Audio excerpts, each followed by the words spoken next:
সুবহানাহু ওয়া তাআলার জন্য যে আল্লাহ রাব্বুল আলামিন আমাদেরকে সুষ্ঠুভাবে বাঁচিয়ে রেখেছেন এবং তার ব্যবস্থাপনা করেছেন। সে আল্লাহ রাব্বুল আলামিনের প্রশংসা করি, বলে আলহামদুলিল্লাহ।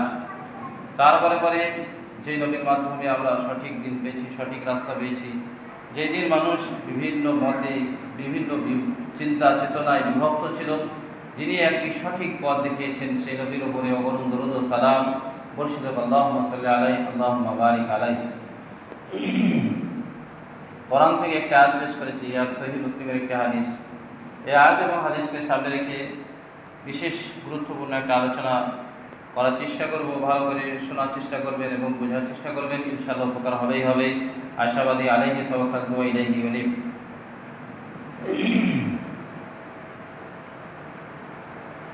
বেশিরভাগ বিষয়ের দুটি দিক থাকে, একটা হচ্ছে ভালো দিক, একটা হচ্ছে খারাপ দিক।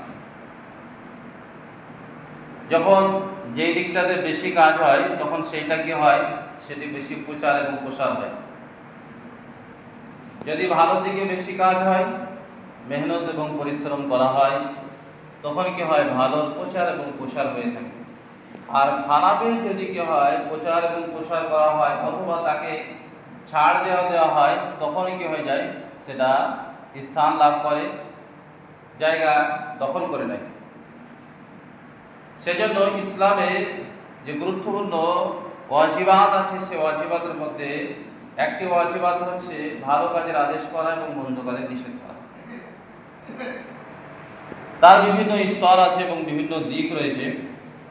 ওলামায়ে কেরামরা তারা আলোচনা করেছেন। ওলামায়ে কেরাম বলেছেন যে ভালো কাজের আদেশ করা এবং মন্দ কাজের নিষেধ করা, এটা হচ্ছে ওয়াজিব, ওয়াজিব। এবং এর বিভিন্ন স্তর আছে, বিভিন্ন ক্ষেত্র রয়েছে, সেগুলা হিসাবে কি হয়, ওয়াজিব। আর কেউ বলেছে যেটা হচ্ছে ফরদে কিফায়া, মানে কিছু লোক যদি করে তাহলে সেটা কি হয়ে যাবে, সবার পক্ষ থেকে যথেষ্ট হয়ে যাবে।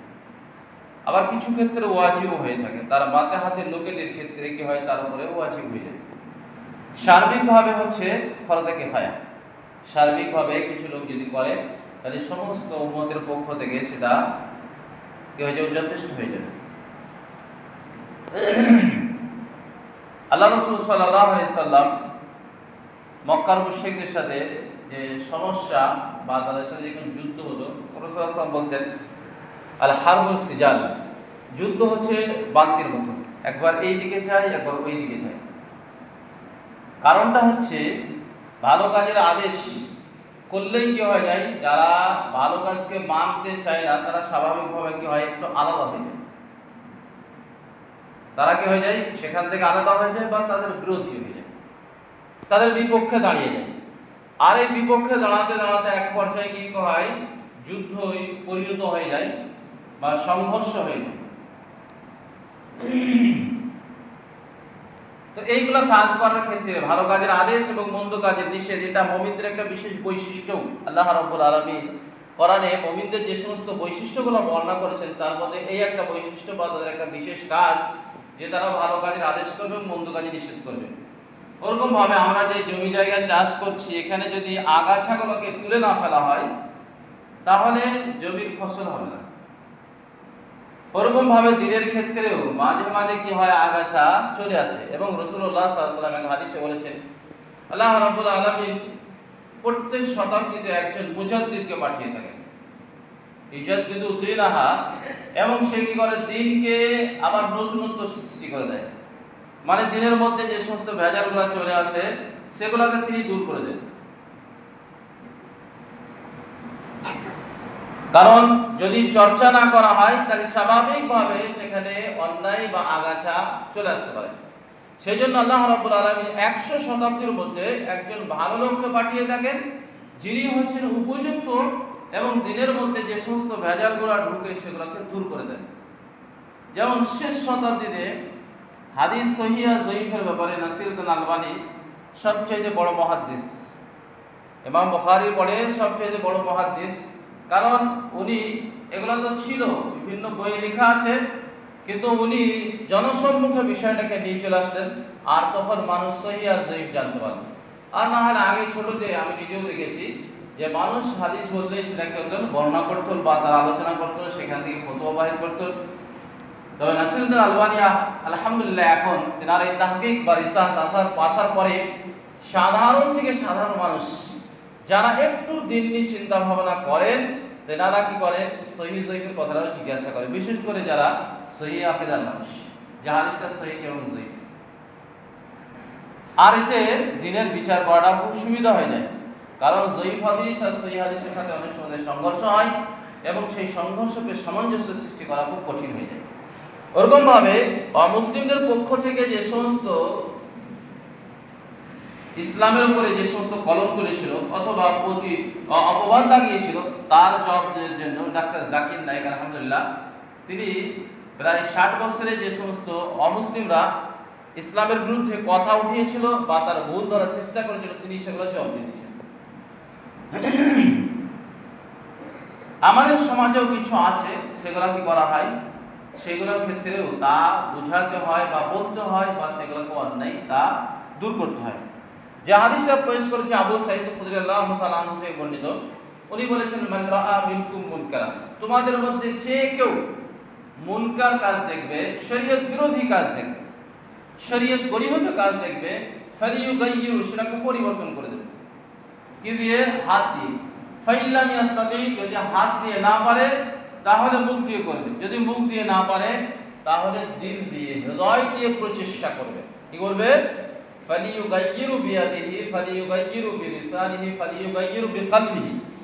একই প্রিপোজিশন এসেছে 3 জায়গাতেই, হরফে জার বা প্রিপোজিশন বলা হয়। বা এটাকে এসেছে, এই বা শব্দটা প্রিপোজিশন একই জায়গায় এসেছে। এখানে যদিও অনেক ক্ষেত্রে মানে করেছে কেউ ঘৃণা করা, কিন্তু এর অর্থ হবে ইউগাইয়িরু, গাইয়ারা ইউগাইয়িরু মানে পরিবর্তন করা, অন্তর দিয়ে পরিবর্তন করার চেষ্টা করতে হবে। এই হাদিসটার ব্যাখ্যা করতে গিয়ে হাদিসটার আগে কথা বলে দিই, রাসূলুল্লাহ সাল্লাল্লাহু আলাইহি ওয়াসাল্লাম জামানায় বলেছিলেন, আবার আবু সাঈদ রাদিয়াল্লাহু তাআলা সাহাবায়ে কিরামদের জামানায়, যখন আবু সাঈদ রাদিয়াল্লাহু তাআলা জামানাতে সাহাবীদের রাসূলুল্লাহ সাল্লাল্লাহু আলাইহি ওয়াসাল্লাম দুনিয়া থেকে চলে যাওয়ার পরে মাবিয়া রাদিয়াল্লাহু তাআলা আনহু, মারওয়ান রাদিয়াল্লাহু তাআলা আনহু কি করলেন? ঈদগাহে মেম্বার লিখলেন এবং ঈদের আগেই খুতবা শুরু করলেন। তখন আবু সাঈদ রাদিয়াল্লাহু তাআলা আনহু এই হাদিসটা পেশ করলেন এবং বললেন, আল্লাহ রাসূল সাল্লাল্লাহু আলাইহি সাল্লাম বলেছেন, অন্যায় কাজ দেখলেই কি হবে? নিষেধ করছেন। এই হাদিসটা দলিল হিসেবে তিনি পেশ করলেন আর বললেন, তুমি যে মেম্বার নিয়ে এসেছো ঈদগাহে, এটা আল্লাহ রাসূল সাল্লাল্লাহু আলাইহি ওয়াসাল্লাম জামানায় ছিল না, এবং ঈদের আগে যে খুতবা দিচ্ছ এটাও আল্লাহ রাসূল সাল্লাল্লাহু আলাইহি ওয়াসাল্লাম জামানায় ছিল না। কারণ মারওয়ানকে লোক পছন্দ করতেন না, সে ঈদের নামাজ পড়ে সব লোক পালিয়ে গেছে, তার খুতবা শুনতে চাইতেন, সেই জন্য তিনি আগে খুতবা দিয়েছিলেন। কিন্তু আবু সাঈদ খুদরী রাদিয়াল্লাহু তাআলা তার প্রতিবাদ করেছিলেন এবং মুআবিয়া রাদিয়াল্লাহু তাআলা যখন ফিতরার ব্যাপারটা একসা রাজসা যখন এই হুকুম আসলো, তখনও তিনি অন্য একটা হাদিস এসেছে সহিহ বুখারীতে, যে আমরা যা রাসূলুল্লাহ সাল্লাল্লাহু আলাইহি ওয়াসাল্লাম করতাম কুন্না নাউদ্দু, আমরা রাসূলুল্লাহ সাল্লাল্লাহু আলাইহি ওয়াসাল্লাম জামানায় যেভাবে কি করতাম, একসা খাদ্য তৈরি দিতাম, ঠিক সেইভাবে দেবো। তারপর কিছু কিছু জিনিসের তিনি নাম দিয়েছেন। তো অন্যায় দেখলে তার কি করতে হয়? প্রতিবাদ করতে হয়। এই প্রতিবাদের স্তরের ক্ষেত্রে এই হাদিসটার ব্যাখ্যা করতে গিয়ে সালেহ উসাইমিন বলেছেন যে স্তর আছে, আল উলামা ওয়াল উমারা ওয়াল আমাতুন নাস, বলেছেন যে যারা নেতা নেতৃত্ব, যারা দায়িত্বশীল, যাদের উপরে দায়িত্ব আছে, তাদের কর্তব্য যে হাত দিয়ে তা পরিবর্তন করবে। দেশের প্রশাসন অথবা বাড়ির গার্জিয়ান অথবা দেশের যারা নেতা অন্যায় যদি দেখে, অপরাধ যদি দেখে, তারা হাত দিয়ে তারা পরিবর্তন করবে। তারপরে একজন আলেম, তার কর্তব্য হচ্ছে মানুষকে মুখ দিয়ে বলা, এটা অন্যায়, এটা অপরাধ, এটা ঠিক নয়, এটা ভুল ইত্যাদি সে বলবে। একজন সাধারণ মানুষের কাজ হচ্ছে যে অন্তর দিয়ে সে প্রচেষ্টা করবে যে সে অন্যায়টাকে দূর করা, অন্যায়টাকে সাপোর্ট করবে। এটা হচ্ছে সাধারণ মানুষের কাজ। এটা সালেহ উসাইমিন এই হাদিসটাকে নিয়ে আসার পরে তিনি ব্যাখ্যা করেছেন। তবে যেহেতু সাধারণ মানুষ যদি তার ফ্যামিলির কি হয়, গার্জিয়ান হয়ে থাকে, ফ্যামিলির ক্ষেত্রে তার দায়িত্ব যে তাদেরকে কি করতে, হাত দিয়ে রুখতে হবে। কি করতে হবে? তাদেরকে হাত দিয়ে রুখতে হবে। নিজের সন্তানের ব্যাপারে, স্ত্রীর ব্যাপারে তাদেরকে কিয়ামতের দিবসে আল্লাহ রাব্বুল আলামিনের কাছে হিসাব লাগবে। সেই জন্য তাদের ক্ষেত্রে ওটা কি করতে হবে? তাকে হাত দিয়ে রুখতে হবে। কারণ সহিহ মুসলিমে আল্লাহ রাসূল সাল্লাল্লাহু আলাইহি ওয়াসাল্লাম বলেন, মা মিন আবদিন ইয়াসরিহুল্লাহু রায়াতান ইয়ামুতু ইয়ামুতু ওয়া হুয়া গাশুন ইল্লা হারামাল্লাহু আলাইহি জান্নাহ। কোন ব্যক্তিকে যদি কোন জনপদের বা কিছু লোকের, মুসনাদ আহমদে এসেছে 10 জনের যদি দায়িত্ব দেওয়া হয়, এটা সহিহ মুসলিম কিতাবুল ঈমানে হাদিসটা রয়েছে। আর 10 জনের কথাটা মুসনাদ আহমদে আছে। 10 জনের যদি দায়িত্ব দেওয়া হয় আর তাদের দায়িত্ব যদি সে কি করে ঠিক মতো পালন না করে, তাদেরকে যদি ধোঁকা দিয়ে থাকে, আল্লাহ রাসূল সাল্লাল্লাহু আলাইহি ওয়াসাল্লাম বলেন তার উপর আল্লাহ রাব্বুল আলামিন জান্নাতকে হারাম করে দিয়েছেন। খালি ফ্যামিলির ক্ষেত্রে বিষয়টা খুবই গুরুত্ব রাখে। নিজের সন্তান, নিজের স্ত্রী, এরা হচ্ছে ফ্যামিলি, এদের ক্ষেত্রে গুরুত্ব রাখে। এদের ব্যাপারটা হাত দিয়েই পরিবর্তন করতে হবে, এদেরকে যথাসাধ্যভাবে প্রেশার দিয়ে পরিবর্তন করতে হবে, এদেরকে কোনোরকম ভাবে ছাড় দেওয়া যাবে না। হ্যাঁ, নিজের ভাই, চাচাতো ভাই, খালাতো ভাই, মামাতো ভাই, তাদেরকে মুখ দিয়ে বলবে। কি করবে? মুখ দিয়ে বলবে। স্তর 3টি, একটা হচ্ছে হাত দিয়ে পরিবর্তন করা, আর একটা হচ্ছে মুখ দিয়ে পরিবর্তন করা, আর একটা হচ্ছে অন্তর দিয়ে পরিবর্তন করা। তাহলে হাত দিয়ে পরিবর্তন তারাই করবে যাদের এটা রিস্ক নাই যে তার নিজের আত্মার ক্ষতি হবে, তারা হাত দিয়ে পরিবর্তন করবে। মুখ দিয়ে তারাই পরিবর্তন করবে যাদের তাদের নিজের আত্মার হুমকি নেই। যদি বলতে গিয়ে তাকে যদি মেরে দেয়, এরকম পরিস্থিতি যদি না থাকে, তাহলে মুখ দিয়ে পরিবর্তন করবে। আর সর্বস্তর যেটা, সবচেয়ে নিম্ন স্তর যেটা, সেটা হচ্ছে অন্তর দিয়ে পুরো চেষ্টা করা। আল্লাহ রাসূল সাল্লাল্লাহু আলাইহি ওয়াসাল্লাম বলেছেন যালিকা আদাবুল ঈমান, এটা হচ্ছে ঈমানের সবচেয়ে নিম্নমানের স্তর। সহিহ মুসলিমে আরেকটা হাদিস রয়েছে, আব্দুল্লাহ ইবনে মাসউদ রাদিয়াল্লাহু তাআলা থেকে বর্ণিত, রাসূলুল্লাহ সাল্লাল্লাহু আলাইহি ওয়াসাল্লাম বলেন মা মিন নাবিয়্যিন মিন ক্বাবলি, আমার পূর্বে এমন কোন নবী এবং রাসূল আসেনি। প্রত্যেক নবীর কিছু হাওয়ারি এবং কিছু সাহাবী ছিল। হাওয়ারি মানে বিশেষ সাহায্যকারী, যারা দিনকে বিশেষভাবে সাহায্য করেছেন, প্রত্যেক নবীর ছিল। এবং প্রত্যেক নবী তাদের হুকুমকে এবং তাদের সুন্নতের ইত্তেবা করেছে সেই হাওয়ারি এবং সাহাবীরা। ওয়াইনাহা তাখলুফু মিনহা খুলুফুন, তিনারা চলে যাওয়ার পরে, মৃত্যুর পরে, তার সাহাবী এবং হাওয়ারিরা চলে যাওয়ার পরে তাদের স্থলাভিষিক্ত হয়েছে কিছু আগাছা লোক। ইয়াকুলুনা মা লা ইয়াফালুন, তারা তাই বলে যা তারা করে না। এরকম লোকেরও আবির্ভাব রাসূলুল্লাহ সাল্লাল্লাহু আলাইহি ওয়াসাল্লাম বলেছে ইয়াকুলুনা মা লা ইয়াফালুন, তারা তাই বলে যা করে না। ওয়া ইয়াফালুনা মা লা ইউমারুন, যা করতে বলা হয়নি ইসলামে তাই তারা করে থাকে। আল্লাহ রাসূল সাল্লাল্লাহু আলাইহি ওয়াসাল্লাম বলেন ফামান জাহাদাহুম বিয়াদিহি, যারা হাত দিয়ে তাদের সাথে সংগ্রাম করবে, প্রতিবাদ করবে, তাদের ঈমান থাকবে। ওমান জাহাদাহুম বিলিসানিহি, তাদের সাথে যারা মুখ দিয়ে করবে তাদের ঈমান থাকবে। ওমান জাহাদাহুম বিকালবিহি, তাদের সাথে যারা অন্তর দিয়ে প্রচেষ্টা করবে তাদের পরিবর্তন করার কারণে, পরিবর্তন করার জন্য, আল্লাহ রাসূল সাল্লাল্লাহু আলাইহি ওয়াসাল্লাম তাদের ঈমান থাকবে। ওয়ালাইসা যালিকা ওয়ারা'আ খাদালিল ঈমান, যদি এই নিম্ন স্তরটাও যদি না থাকে, তাদের রায় বরাবর অন্তর ঈমান থাকবে। কি করবে? রায়ের সমান ঈমান থাকবে না। কারণ মুনাফিকদের একটা বৈশিষ্ট্য আল্লাহ রাব্বুল আলামিন সূরা তাওবাতে বলেছেন, তারা কি করে? ভালো কাজকে নিষেধ করে আর অন্যায় কাজকে নিষেধ কি করে? ভালো কাজকে নিষেধ করে, আর অন্যায় কাজকে তারা কি করে? সাপোর্ট করে বা করতে পারে। আল্লাহ রাব্বুল আলামিন সূরা মুনাফিকাতে বলছেন ওয়াল মুনাফিকাতু ওয়াল মুনাফিকাতু বা'দুহুম মিন বা'দ, মুনাফিকরা হচ্ছে এক অপরের সহযোগী, এক অপরের বন্ধু, এক অপরের হিতাকাঙ্ক্ষী। তারা কি করে? ভালো কাজের নিষেধ করে। ইয়ানহাউনা আনিল মারুফ, তারা ভালো কাজের নিষেধ করে যে ভালো কাজ করা যাবে না, অত বেশি ভালো কাজ করতে হবে না, অত ভালো কাজ করে কি হবে, সবাই ভালো হয়ে গেলে হবে, এরকম বক্তব্য আমাদের সমাজেও আছে। আর কি করে তারা? আর খারাপ কাজের আদেশ করে তারা। যেমন আমাদের সমাজে আছে যে এখন ছোট আছে, বয়স কম আছে, কিছুটা করলেন না কেন, এটা একটা মুনাফিকদের বৈশিষ্ট্য। আল্লাহ রাব্বুল আলামিন কথা বলছেন। তাহলে মুনাফিকদের বৈশিষ্ট্য হচ্ছে তারা কি করবে? ভালো কাজকে নিষেধ করবে আর খারাপ কাজকে হুকুম করবে। আর মুমিনদের ব্যাপারে আল্লাহ রাব্বুল আলামিন একই সূরাতে 71 নম্বর আয়াতে বলেছেন ওয়াল মুমিনুনা ওয়াল মুমিনাতু বা'দুহুম, মুমিনদের বৈশিষ্ট্য হচ্ছে তারা এক অপরের সাথে অন্তরঙ্গ সম্পর্ক থাকবে, ভালোবাসা থাকবে। এটা একটা গুরুত্বপূর্ণ বিষয়। আমরা বর্তমান পৃথিবীতে, বিশেষ করে ভারতবর্ষে, মুমিনদের সাথে যে সম্পর্ক হওয়া দরকার ছিল সেটা কিন্তু হারিয়ে ফেলছে আস্তে আস্তে। অনেকেই বলছে একতা, বুঝতেছেন? বলছে এক হয়ে থাকতে হবে, এক হয়ে থাকতে হবে, কিন্তু একতার কোনো ভিত্তি নেই। একই মসজিদে থাকে আর 400 বছর বা 500 বছর আহলাদি বলে, আর এক অপরের বিরুদ্ধে কথা বলে, কি করে? এক অপরের বিরোধিতা করে। শুধু এরা মনে করে যে কিছু জাকজমা করা, ফিতরার চাল আর ইমাম সাহেবের পিছনে নামাজ পড়া, আর কিছু লোক জানাজার জন্য কি করা, গোরস্থান করা, এটাকে মনে করা। আর মাইয়েত মারা গেলে সবাই মিলে মাটি যাওয়া, এটাকে একতা ভাবে কি করে, এটাকেই একতা ভাবে। কিন্তু আল্লাহ রাব্বুল আলামিন বলেন মুমিনুনা ওয়াল মুমিনাতু বা'দুহুম আউলিয়া বা'দ, একজন মুমিন আর একজন মুমিনের হিতাকাঙ্ক্ষী হবে, একজন মুমিন আর এক মুমিনের কি হবে, মানে দোস্ত হবে, ভালো কামনা করবে। কি করবে, ইয়ামুরুনা বিল মারুফ, তারা কি করবে, ভালো কাজের আদেশ করবে, ওয়া ইয়ানহাউনা আনিল মুনকার, অন্যায় কাজে নিষেধ করবে। কি করবে, অন্যায় কাজে নিষেধ করবে। ওয়া ইউকিমুনাস সালাহ, নামাজ কায়েম করবে। ওয়া ইউতুনাজ যাকাত, যাকাত দেবে।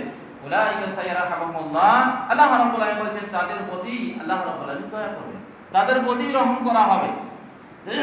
তাহলে রহম পেতে গেলে, দয়া পেতে গেলে যখন গলাতে কি করে জান চলে আসে, যা বর্তমান পরিস্থিতি, মুসলিমদের পরিস্থিতি এমনই ছিল, ঈদের আগে মনে হয় যে জীবন চলে যাবে, এখনই এমন পরিস্থিতি হয়ে গেছিল। মুহাম্মদ সাল্লাল্লাহু আলাইহি সাল্লামের খন্দকের যুদ্ধের সময় এরকম পরিস্থিতি হয়েছিল, এমন হয় যে সব মারা যাবে এখনই। এবং মুনাফিকরা আটাং পাটাং বকছিল আল্লাহর ব্যাপারে, ওয়াজান্না বিল্লাহি জানুন, আল্লাহর ব্যাপারে ভুলভাল বকছিল।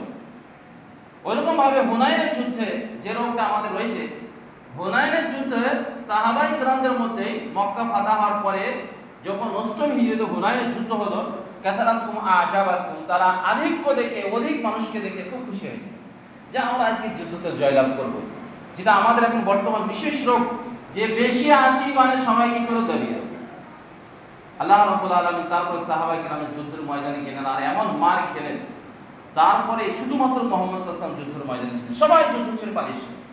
তারপর আবার তওবা করলেন, তওবা করার পরে আবার যুদ্ধ শুরু করলেন, তারপর জয়লাভ করলেন। যেটা বলছিলাম সেটা হচ্ছে একজন মুমিনের সাথে আরেকজন মুমিনের সম্পর্ক থাকবে। আল্লাহ রাব্বুল আলামিন সূরা হাদীদে বলেছেন, সাহাবায়ে কেরামদের কথা বর্ণনা করতে গিয়ে বলেছেন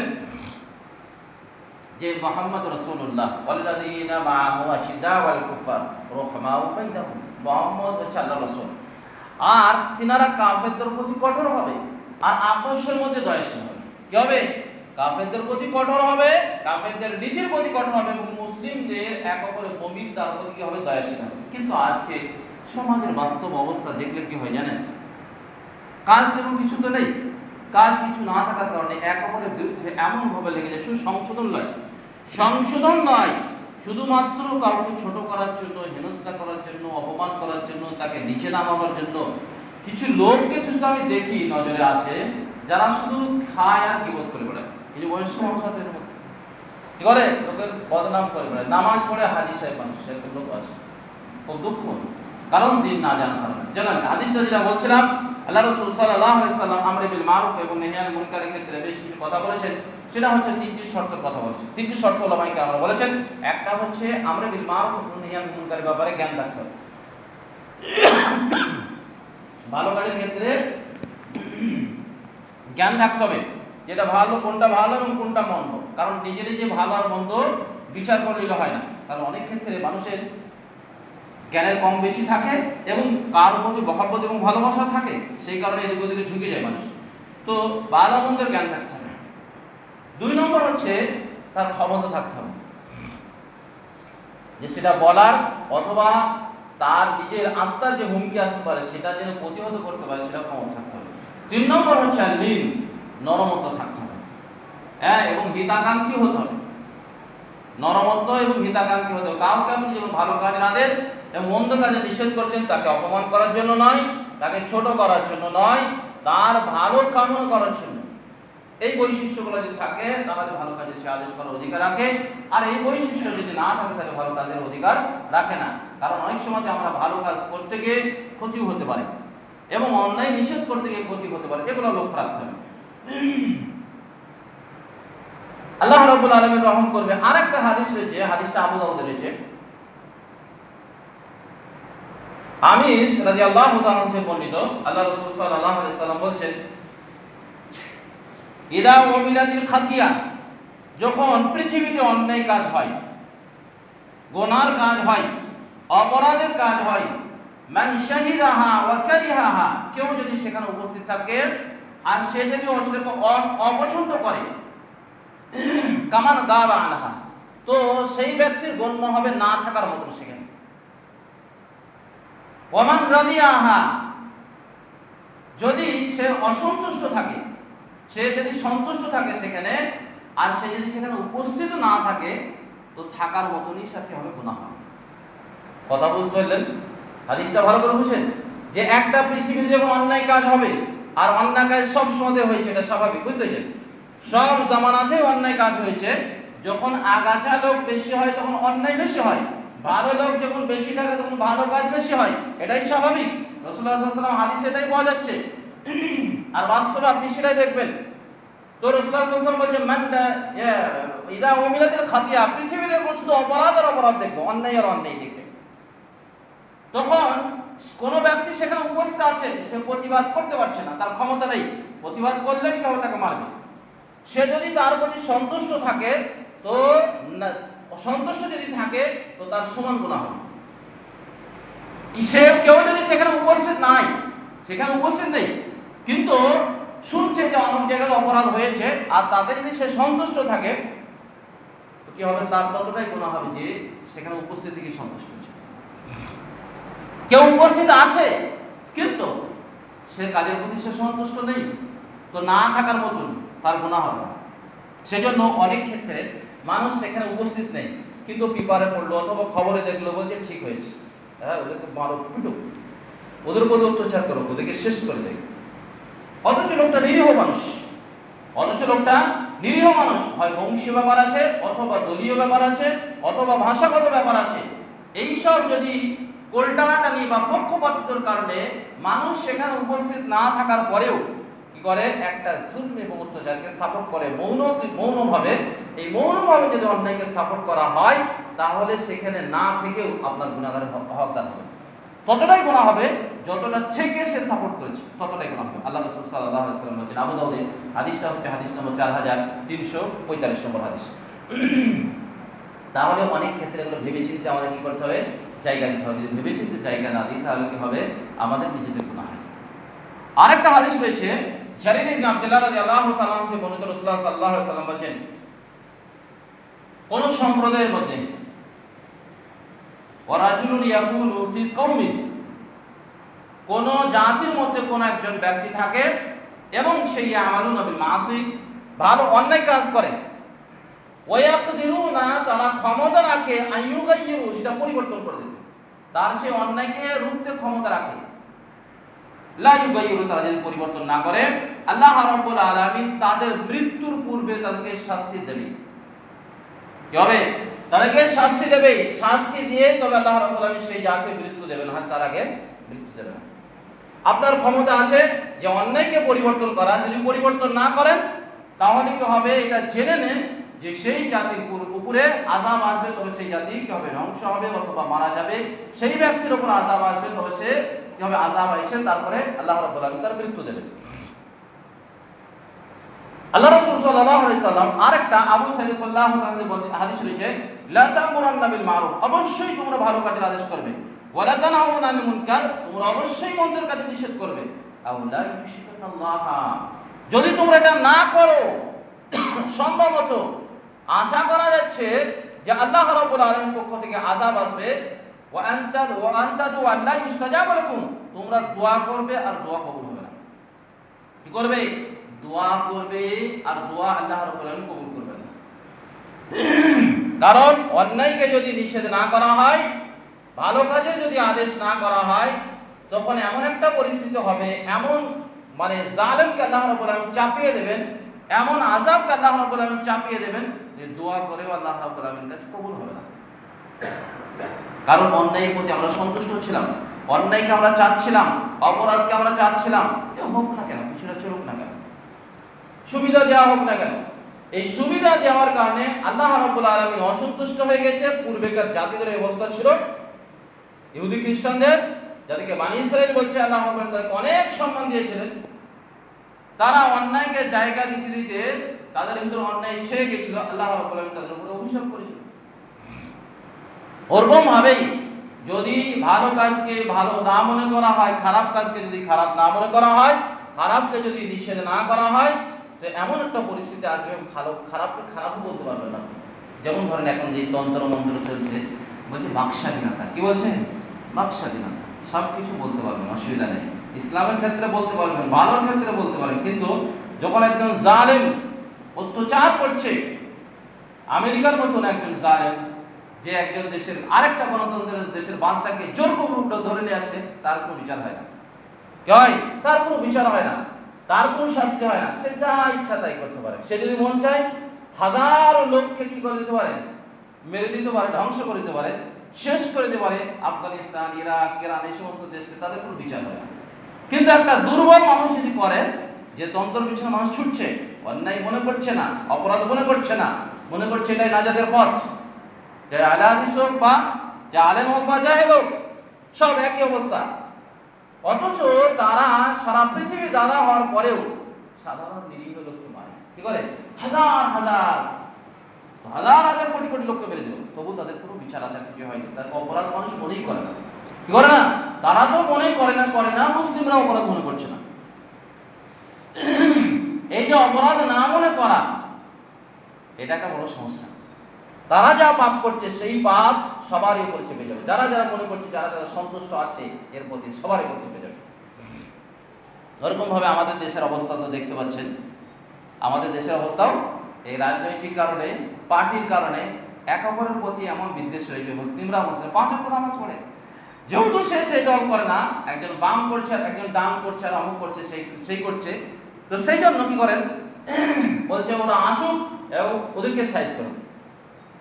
তার যে মুসলিমদের প্রতি মুসলিমের ভালোবাসা দরকার ছিল, হিতাকাঙ্ক্ষী হওয়া দরকার ছিল, সেটা না করে কি বলছে জানেন, যেহেতু একজন ডান করে একজন বাম করে, তো বাম ডানকে বলছে অথবা ডান বামকে বলছে যে বিজেপি আসুক, তুই মুসলিমদেরকে সাইজ করে, ওই অমুক জনকে গাল দেবো, অমুক জনকে সাইজ করে দেবে। তো ব্যাপারটা হচ্ছে কি জানেন, আসল জায়গাটা সব ভুলে গেছে। কি হচ্ছে? আসল জায়গা ভুলে গেছে। তিনি সম্পর্কে জ্ঞান না থাকার কারণে এরকম ভালো হিতাকাঙ্ক্ষী হওয়া দরকার ছিল, ভালো কামনা করা দরকার ছিল মুসলিমদের জন্য, ভালো কামনা না করে কি করছে, আযাবের কামনা করছে। আর যখন আযাব আসবে, সবার উপর আযাব আসবে, কাউকে ছাড় দেওয়া হবে না। যখন আযাব নির্ধারণ করা হয়ে যাবে, কাউকে ছাড় দেওয়া হবে না, সবার উপর আযাব আসবে। বাকি যারা ভালো লোক, তাদের সম্মান বৃদ্ধি হবে। আল্লাহ রাব্বুল আলামিন তাদেরকে তাদের নিয়তের উপর নির্ভর করে কাল কিয়ামতের দিবসে তোলাবে।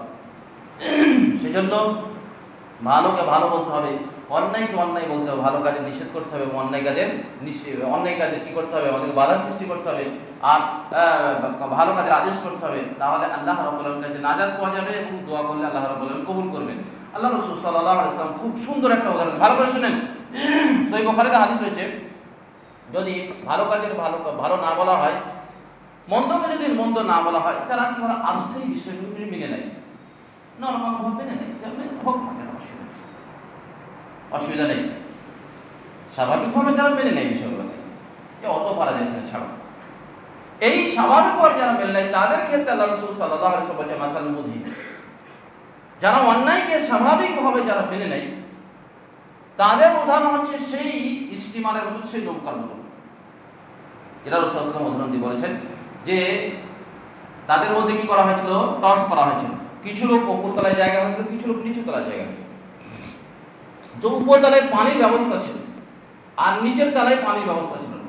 তো উপর তলার লোকেরা কি করতো, উপর তলার লোকেদের কাছে নিচের তলার লোকেরা পানি আনতে, আর তারা খুব বিরক্ত এবং ক্ষিপ্ত হতো যে বারবার আসছে, ডিস্টার্ব করছে। তো নিচের তলার লোকেরা কি করলো, তারা কুড়োল দিয়ে সেই জাহাজকে ফুটো করতে লাগলো। আর কি হলো, সবাই ডুবে মারা গেল। সবাই কি হলো, ডুবে মারা গেল। রাসূলুল্লাহ সাল্লাল্লাহু আলাইহি ওয়াসাল্লাম বলেছেন, যদি ওয়াইন আখাযু, যদি তারা হাতকে ধরে রুখে দিত, আনজাও না যাও, সে নিজেও পরিত্রাণ পেত এবং সবাইকে পরিত্রাণ করে দিত, সবাই নাজাত পেয়ে যেত। অন্যায় যদি বাধা সৃষ্টি করত, তাহলে সে নিজেকে বাঁচিয়ে দিত, আর কি করতো, সমস্ত জাহাজে যারা বসবাস করতো উপরতলায় নিচতলায় সবাই বেঁচে যেত। কিন্তু যেহেতু সে কি করলো, জাহাজ ফুটো করে তারা সবাই ডুবে মারা গেল।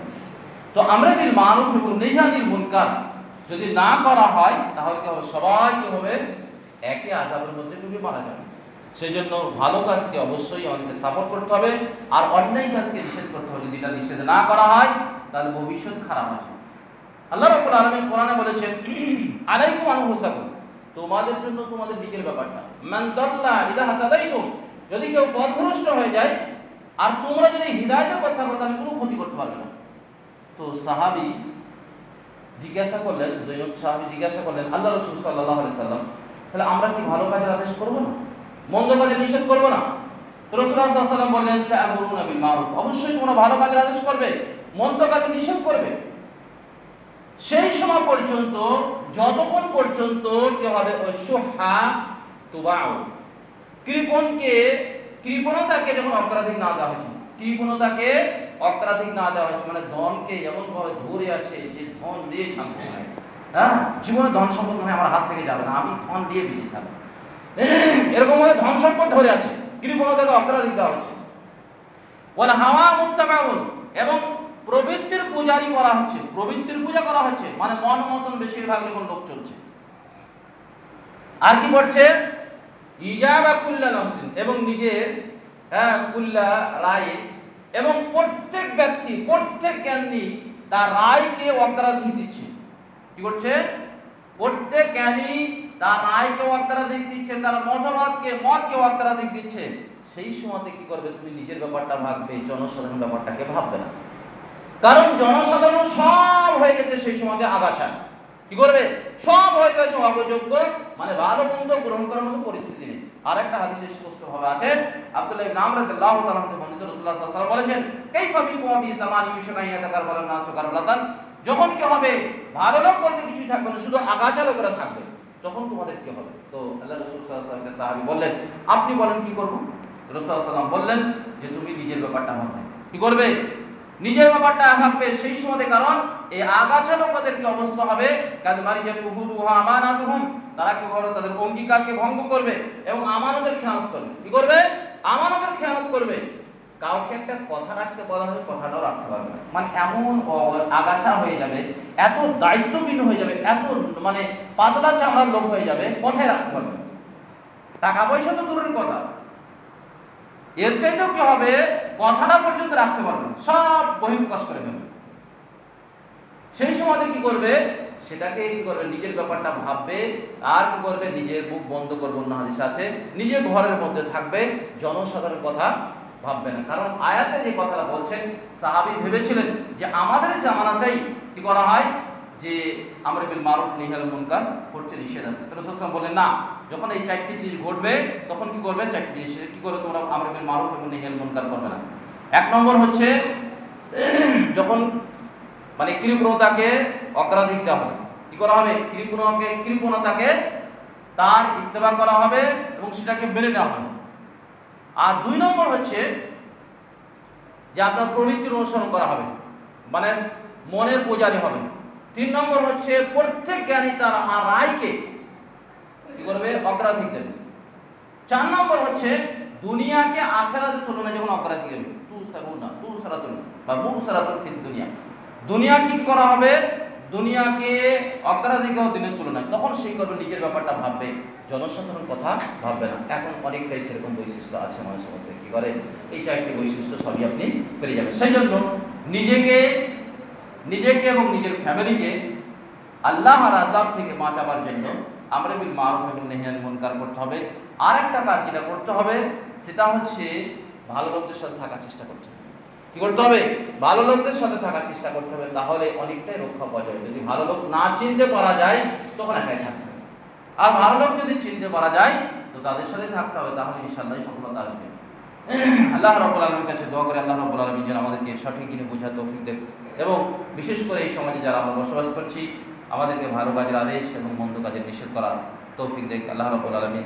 আল্লাহ রাব্বুল আলামিন এই সমাজে যারা দায়িত্ব আছে, তাদেরকে ঈমান এবং আকীদার উপরে দাওয়াতি কাজ করার তুমি তৌফিক দান করো।